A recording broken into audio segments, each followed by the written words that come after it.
Welcome back. We are going to do our second main event, our other superstar scores, which is going to be for Shane McMahon because Shane McMahon just made his return, and it's, about as good a time as any for us to go back, watch some of his old stuff, and kind of refresh our memories before he ends up having his match at WrestleMania 32 against The Undertaker.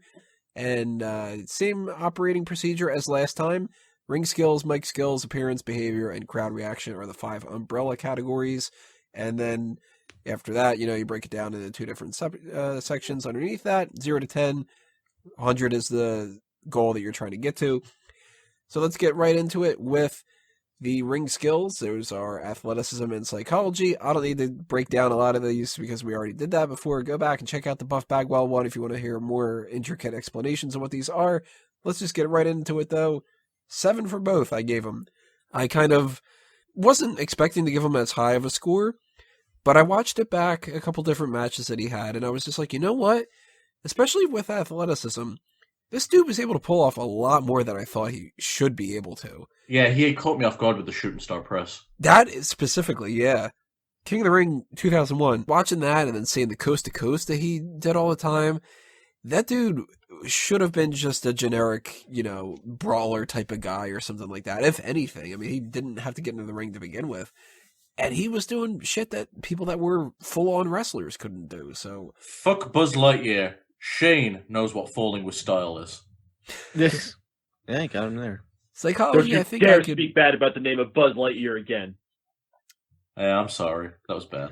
Psychology, I'm a little bit more flexible on when it comes to that. I gave him a 7 because I figured he actually did a good job selling when he was like the babyface who could put up a good fight against the heel, but he also did a good job of being somebody who was the heel that needed to get his ass beat.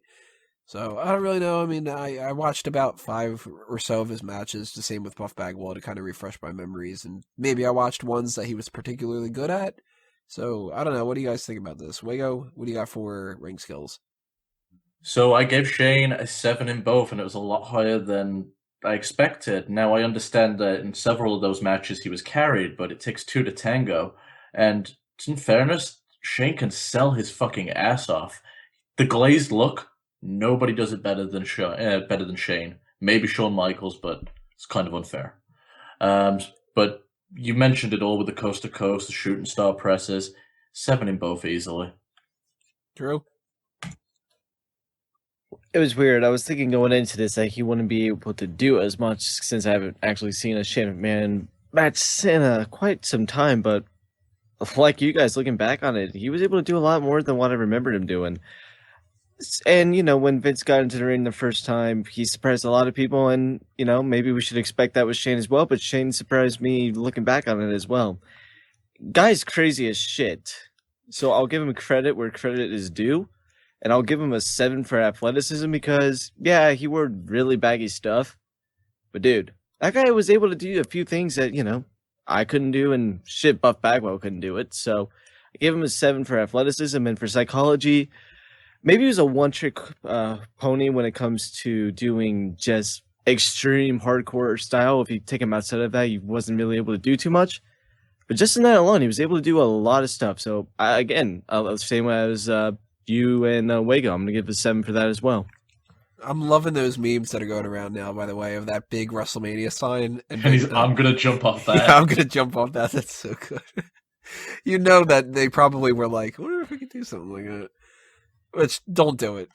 Just don't. No, you know what? Vince was probably like, can we tarp this off somehow? Why? Shane's going to see it. He's going to come there like when they're actually building the set, and he's just going to be like, Dad, what the fuck? Why didn't you show me that this was part of the set? Now I got to refigure out the whole match to figure out a way that I can jump off this shit. God damn it, Dad. Fucking me over all the time. Peyton, what do you got for the ring stuff?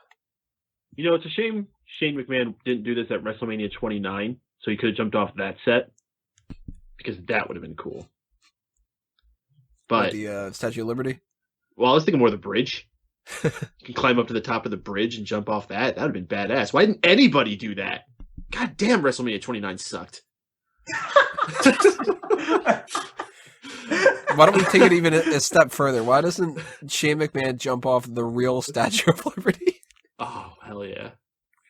Um, now, Shane McMahon is a guy who gets accused a lot for just jumping off of high places, as we're saying, but he did have more than that. But at the same time, you got to wonder what he would have had if he had to do a full-time schedule. You know, a guy who only had to wrestle once every few months is going to be able to go out there and do some different things. So I'm going to give him a 7, but I'm a little weary on it. Yeah, I am too. It's kind of like uneasy ground. Yeah, I might be being a little biased.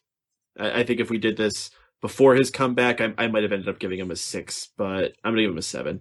Psychology, I'm actually bumping up a little bit more. I'm going to give him an 8. Those McMahons, they understand storytelling. Every single one of them. Well, maybe not Linda. But you could say he was carried, but then explain Vince versus Shane. Because that match was fucking amazing. Actually, you said that Linda couldn't carry. I don't know. She did a pretty good job being stale-faced for a long time. Yeah. It's the best thing she ever could have done. That really was awful. She gets a 1 in psychology for the way she sold that stunner. Or even the slaps. She couldn't even take a slap properly. Yeah, to be fair, Linda. I'd be flinching if Stephanie wanted to slap me. She's apparently got the wicked hand. She really is the odd one in that family. Even odder than the daughter who's never showed up. I always forget about that. They have another daughter? I had no idea. She is completely estranged from the whole wrestling thing. She just doesn't want anything to do it. She never gets acknowledged. She just stays completely. So when she's at the dinner table and they're all fucking talking pro wrestling, she's just like, "Yeah, Jimmy did great in soccer." She probably has the rest of her family there, and she's sinking in her seat, covering her face. And they're like, "Soccer? That's real sports. What the fuck? We don't talk about that at the fucking table." Do you know what soccer needs? Entertainment. Yeah, sure, Arsenal could win, but who cares about it? What's the story being told here? Oh, it would be fucking marvelous. Oh, I hope this happens. I hope it's real. People are like, "Oh, that referee's fucking rigging the game." Well, isn't that what he's supposed to do? I don't understand. Why doesn't that one team just bump the ref? All right, this is apparently a brand new character. I don't know why we would dub the McMahon family being too into the difference between sports and sports entertainment. Embarrassed McMahon daughter. That's what it's called. Every time she brings something up. Oh, it's terrible. What were we talking about? I totally lost track of where we are. Did we all do the ring skills? Yeah, he gave an 8 for psychology. We're moving on to the next level. Okay, that's right. Well, speaking of cutting promos at the dinner table, we got Mike skills next, charisma and character. I gave him a 5 for charisma. I watched a couple of his things, and the more I watched, the more I wanted to downgrade it, because he's got some good promos that he's been cutting. But at the same time, they kind of fell flat, too. And character, I bumped him a little bit up. I gave him a 6, because he did do a good job of breaking away a little bit from the McMahon thing. He could have just been exactly the same as Stephanie and Vince. Just that cold, calculating type of manipulative person. But he didn't. He ended up being the likable one. Yeah, he was like the antithesis of that. He's actually less evil, and he played the spoiled brat a little bit at times. But a lot of the time, he was sort of the anti-spoiled brat, the one that had to show up his dad, and not just Stephanie pulls off the daddy's girl that follows in his footsteps. Shane does his own thing, and that was something a little bit different. So 5 and a 6 for me. Peyton, what do you got for charisma and character? Charisma, I bumped him up a little bit above that with a 6. These McMahons, again, they get it, except for Linda. They're all able to talk confidently on that mic and control a crowd how they want to. Shane is the weakest of the three. It's definitely Vince top. Stephanie is getting up there, though. Stephanie gets better as time goes on. She may end up passing Vince before her time is done. But they're up there, and then Shane's a little bit further down. Especially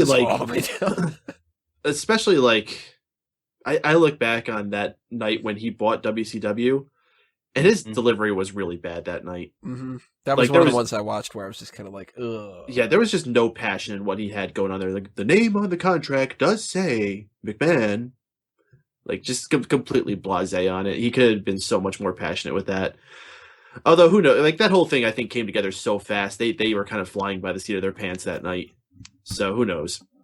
Anyway, 6 on that. Character, I'm going to give him an 8. I think he's solidified himself a really awesome character, and you can tell by how excited what people were when he returned.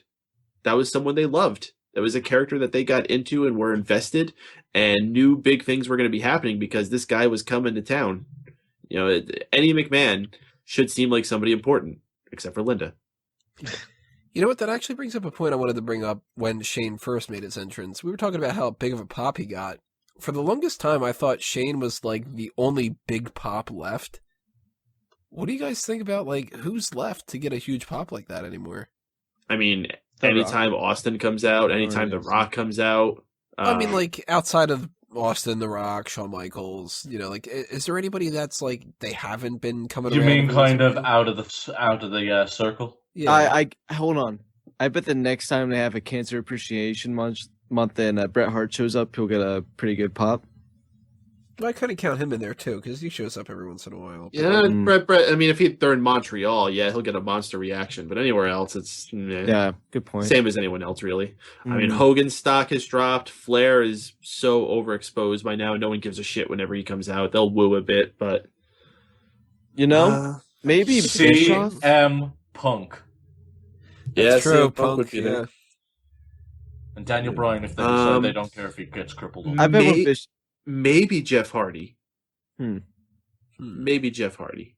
They were gonna say Definitely Jeff Hardy. People forget how over he was. He was really fucking over when he left. Yeah, He was one of their biggest merchandise movers. That guy, because of his shitty personal life, like doesn't get the credit he's where like he should have. That Well, guy just because needs money. it's been so long, and because his name has been kind of dragged through the mud, not just for those personal issues, but because he's been in TNA. I don't know if he still would get that reaction, but that's he why I had say he already had drug issues and went to TNA once and came back as popular. He'll can do it again. it wasn't as long and it wasn't as bad. He didn't have that awful heel run with that ugly belt. Speaking of TNA though, Kurt Angle. Oh yeah, Kurt Angle for sure. I wonder if Dixie Carter would get a huge pop. She shows up in WWE. Everybody just boos the fuck out of her immediately. That'd be great. I mean, they really missed the ball with Macho Man. They did. That's a shame. We'll have to do Superstar Scores Randy Savage at some point. Who was up for Charisma and Character? Was it Drew? Yeah, I sure. finished, Drew. so- yeah, I've sure. done it yeah. yet. I'll go next. For charisma and character. So for charisma, I gave him a 7, and I'm kind of tempted to give him a 6 after what Peyton said, but I'm going to stick with my guns and keep him at 7. He's McMahon, other than Linda and the unknown McMahon who covers her face at the dinner table. She could go out there. I imagine she does bury her hands in her, like her face in her hands. Like, She- you can't eat like that. Oh, fuck. So pretty much it's Vince, Stephanie, and I don't think that difference between Shane and Stephanie is as far. He hasn't been on TV in a while, and maybe it'll take a little bit longer for him to get more accustomed to it.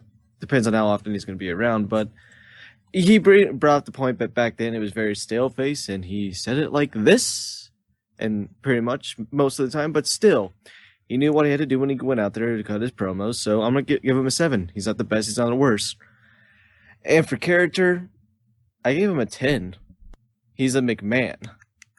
And really, at the end of the day, Vince, Stephanie, and Shane, they're all 10s. So I gave them all 10s, pretty much. And Wego, what do you got? All right, so for charisma, I gave him a 7, and your criticisms are definitely right, and I can see the argument for a 6, but during his feud with Kane, and I don't know who was and wasn't watching at the time, but that guy had some pretty good mic work, and his feud with Kane in general was probably one of the best all year. So yeah, plenty of good promo work during there. For the character, I have to give him a 6. He was a McMahon, but by comparison, he was so mild. He was pretty much come out, do a Shane Shuffle, fall off some shit. That was his character. And then we've got appearance, the physique and entrance. 6 for the entrance. I'm really on the fence with that one. I don't know. I like his song, catchy, interesting footwork with that Shane Shuffle, like you were saying. it's something that I put in like a good spirit because it's something that I remember really well, and I could see a lot of people really wanting to copy it and stuff like that, but it's not the most flashiest kind of thing that's out there either, so I don't know, I could be swayed. Physique, though, I don't know about that one. He always wore a bunch of baggy clothes, so you could really never tell. And I think that's a little weird to give him like a 5, middle of the road, because he could be hiding that he doesn't have any better physique than that. So I gave him a 3 for now. I don't know. What do you think, Wago? I gave him a 5 in appearance, and even if I can't base it off what he used to look like because of the baggy clothes, I can base it off what he looks like now. And I've been seeing his training in Muay Thai. And by the way, Shane can do like cartwheel Muay Thai kicks, so he's still in good shape. He's jacked. So I'm going to give him a 5, and he'll probably go up higher depending on how he looks at Mania when it's a little more easy to see not on a shitty video camera on his phone. As far as, what was the other one again? Entrance? Yep. It was a little above average because he had a decent theme song, but he just danced and came to the ring. So what did you give him? Oh, I thought I said 5, sorry. Sure, No, sorry. I didn't say 5. 6. Oh. I thought he said said anything 5 in the because first it's not place, 5. but okay. Jackal? Jackal? So for appearance, I gave him a 5 mainly because back in the day he wasn't really, and I'm not gonna say he's out of shape. He was just normal pretty much, and I'm not gonna knock him for being normal. So that's about a 5 there. So for entrance, I love this song, and the Shane O'Mac dance is amazing. Granted, that's all it is. But if Shane's music was shit, I don't think that pop would have been as well. That music is catchy. I have that as my ringtone on my phone. And that was always one of my favorite things about Shane, was his music. Out of all the McMahons, that one was my favorite. It's a good job he said phone. I thought he was going to say pager for a second. No. So, for that, I'm going to give him a 7. And Peyton, your score for entrance and physique? Now, this is a guy who always had full body outfits on, loose full body outfits on, for every match he ever wrestled. Now, Vince, this is a guy who wore a suit all the time, and then when he finally came out for a match, he came out with this tank top on, and you saw how ripped and jacked this guy was. And eventually he had that shirt ripped off, and it's like, holy fuck, that's what that guy looked like? If Shane had the chance to do that, he would have. But everything he wore wasn't even enough to show off his upper arms. So I always imagined Shane being very, very doughy underneath his clothes. So I'm giving him a 3. His entrance, I give him a 6. That's fun. Really high energy music. The entrance Titantron is very well put together with all the dollar signs flying all over the place. I like his little dance. I like the fist swing he does. It's very fun to imitate. And those shoes, man. Those shoes. You wouldn't even boost his score up on his physique, even based on what he's like now, because he's definitely buffer than he used to be. You keep saying that. I haven't seen anything about him looking all that great. It's called Twitter. Uh-huh. Wago set up a webcam. Actually, has anyone bought you those shoes yet? Nope. That's a damn shame. Someone needs to get on that. Give the man his damn fucking shoes. The damn Shane. Damn shit. I heard that too. Behavior is the backstage professionalism and public relations side of things. Gave him an 8 for professionalism. And that might just be because I don't know of anything, but I always got the impression that Shane was somebody who was well liked and didn't really rub anybody the wrong way. I don't remember hearing anything of any kind of problems. And I really kind of gave him a huge bump up from the average 5 because of the fact that he did all these bumps that he didn't need to do. Like, this is a guy that could have very easily just been working on The Office. You know, he gets into the job because of his dad, and he just does all that kind of paperwork and whatever like that, and never actually puts himself in the line of fire. But this dude took the Vince McMahon method of wrestling and actually kind of like getting involved in it, and he brought that to a whole new level. That guy was doing shit that other people wouldn't do. So for him to actually put himself on the line like that, that probably earned him a ton of respect. And he never really won any of those matches, too. So it's not like he was putting himself... I mean, he won some of them, of course. former European champion, but he won them in like shady ways and stuff like that. So he never really looked like the guy. So it wasn't an issue of him overtaking anybody's spot or any of that kind of stuff. I can't imagine this dude was any kind of a problem. So I gave him an 8 for that. And public relations, I gave him a 7. Probably should move that up to an 8. But this dude is a good company guy. I give him a little bit less because of the fact that he left WWE for a while. So I don't know, like that kind of hurts it, I guess, a little bit. But he doesn't have any issues that I can come across. And you look at a guy like that, you look at somebody like Stephanie. Stephanie does do a lot of great things for the company and stuff like that, but she also kind of comes off a little bit like a bitch. Shane doesn't really seem like a bad guy, so you could trot him out and just have him talk about the company, and you're like, oh, I believe him. Yeah, seems like a stand-up chap. 8 and a 7 for me. I could be swayed either way. Peyton, what do you got for behavior? Gosh, I don't know how you could give this guy anything but 10s across the board for this category. Professionalism, he gets 10. I mean, you're talking about a guy who went on to become a CEO for a major company in China.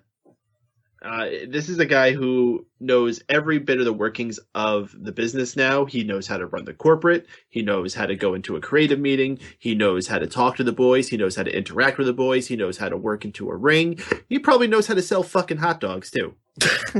Oh, he's consistent Sans Kane pretty much now. And I'm saying, and I've been saying this for a while, the reason he's so well-rounded is because he's the guy who's going to be taking over. I don't care if he went somewhere else. That's his spot. It's not just a story. That's his spot in line, and he's taking it back. Maybe not now, but eventually that's going to be his. PR, same thing. Would you ever worry about sending Shane McMahon out to represent your company anywhere? Like, at all?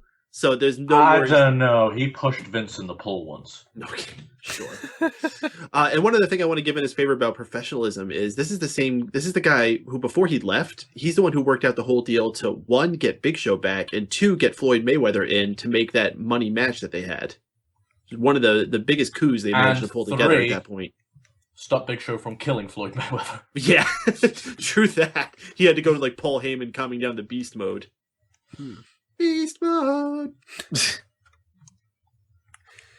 You know, just that alone, I'm convinced. I'm moving him up to 9s. Ah, I don't know Tony. if I'm going to give him 10s, but Drew, what do you got for him? He's a McMahon. It's 10s across the boards. I'm not going to use that he's a McMahon as an argument. You haven't heard anything. Did. You just did, and you did before. You're going to do it again by the time we finish this video. No. The McMahon thing, yes, it could be used in an argument, but at the same time, he goes out there and he does his job. Like Peyton has said, yes, he left the company, but it's not like when he was gone doing his other things. It's not like he was out there bad-mouthing his father or his sister. Like he quit to smoke weed. Yeah, exactly. He was actually doing stuff. And when he was there and when he was wrestling as well, it wasn't like he was going out there demanding that he's the WWE champion. He wasn't Vince level, even though it made sense in a way that Vince was the WWE champion at one point. Maybe he's just back for weed money. Yeah, maybe he is. So To be fair, he wouldn't be tested if he wasn't a part of the company. So for Shane, for professionalism, it's a 10. PR, it's a 10. He knows what he has to say. He probably knows the company the best out of all of the employees, and he's up there with the big bands when it comes to that kind of stuff. He knows what to go out there and say if he ever had to. So 10s across the board, just like Peyton said. I don't know how you don't give him 10s, Tony. What, do you fucking hate the guy? Jesus Christ. You know what the cool thing is? I think we figured out what's in the lockbox. What, weed? Yes. Oh, dude. That's why the Undertaker wants it. Oh, that's why they're going to lock themselves in a cage and carefully tie together. They're going to hotbox that one cell. It all comes together. Prophecy has been fulfilled. Yeah, he does that and immediately goes down on the public relations. God damn it, Shane. Not only did you do something that we're going to suspend you for, you did it in the middle of the fucking ring at WrestleMania. With The Undertaker, one of our biggest stars. That's it. Go to Wrestle's Court. Undertaker's the guy that handles wrestling court. Yeah, exactly. He's just kind of like... Innocent, bro. Oh, man. I give him Way a to go. 7 for both of those because Wait, no, I'm looking at my wrong one. I give him a 10 for both of those. Maybe I've been hanging out with the Undertaker. Yeah, I'm not going to repeat everything that everyone else has already said. That'd take up way too much time, like some people. All right, I'm bumping up professionalism to a 10. Public relations, I'm still going to keep him at a 9. Oh, you're a bitch. Just because he left the company for a while. Okay, I'll give you that much. And he doesn't do the charity stuff like John Cena. I figure John Cena's a 10. Yeah, I heard he kicks little kids. Well, little known fact, every time he was practicing that shuffle, he's actually just kicking a line of kids. He's going down the line. Well, I spoiled what my next scores are, so you might as well go to me first. I was going to go to you first anyway, but what do you got for crowd reaction? So, in the popularity segment, I have 7. Tempted to put it up to an 8, and maybe someone makes an argument for that. And credibility, 7. Whilst he only held the European title, he still hung with Kane and Kurt Angle on a competitive level. Fair enough. I gave him a 7 for popularity and a 5 for credibility because I figured most of his wins were people like Briscoe and Patterson and whatever like that. And he lost all the ones against the people like Kurt Angle and whatnot, for the most part. And usually when he was in those matches, you didn't buy that he was going to win anyway. And if he did win, he won by some sort of dubious method or whatever. So I would never buy him actually just like flat out winning a championship other than some kind of schmoz ending. But 5, I think, it's good. It's average. So popularity, though, that was a 7. Popular dude, but if I'm going with, like, say, Vince McMahon being a 10, he's not Vince level or John Cena level or Hulk Hogan level or any of that kind of stuff. So I don't know about that. Drew, what do you got for popularity, credibility? For popularity, I only gave him an 8. And, he was never going out there getting cheers everywhere he went. And I'm actually kind of tempted to move it down for a 7 because, let's face it, he wasn't always getting cheered loud. He wasn't always getting booed loud. So right now he's getting that good reaction. But if he was here this whole time and they were just now doing his storyline, he wouldn't be getting the same reaction since he hasn't been gone for 7 years at that point. So yeah, actually, screw it. I'm going to move him down to a 7. So he gets a 7 for popularity. And for credit, or credibility, actually, I'm sure his credit's fantastic. oh, you just know he has that credit. Actually, I'm going to give him a 10 for credibility because, lol, McMahon. Peyton, what do you got? Popularity, I gave him a 7. Credibility, I gave him a 5. All the reasons stated above. The delivery was pretty weird. Even lol, McMahon. Not that part. You can take most of what Drew said out, actually. So my final total score is a 65 out of 100, which is pretty damn good overall. I mean, that's roughly the same as a lot of other people that I got. It's above Santino Marella. It's almost on par with Roman Reigns, actually, from the score that I gave him before. Although I probably would give Roman Reigns a bump up if I were to do that now. I don't know. What do you guys got for your total scores, Peyton? I gave him a 70 overall. And I'm just looking through my scores here. It's actually really good. It's only a hair short of Daniel Bryan. He's 1 point over Jericho, 1 point under Piper. The only people he's really a bit far below is Warrior, Brock Lesnar. He's actually 2 points above Roman Reigns. So we got a 65 and a 70. What do you got, Drew?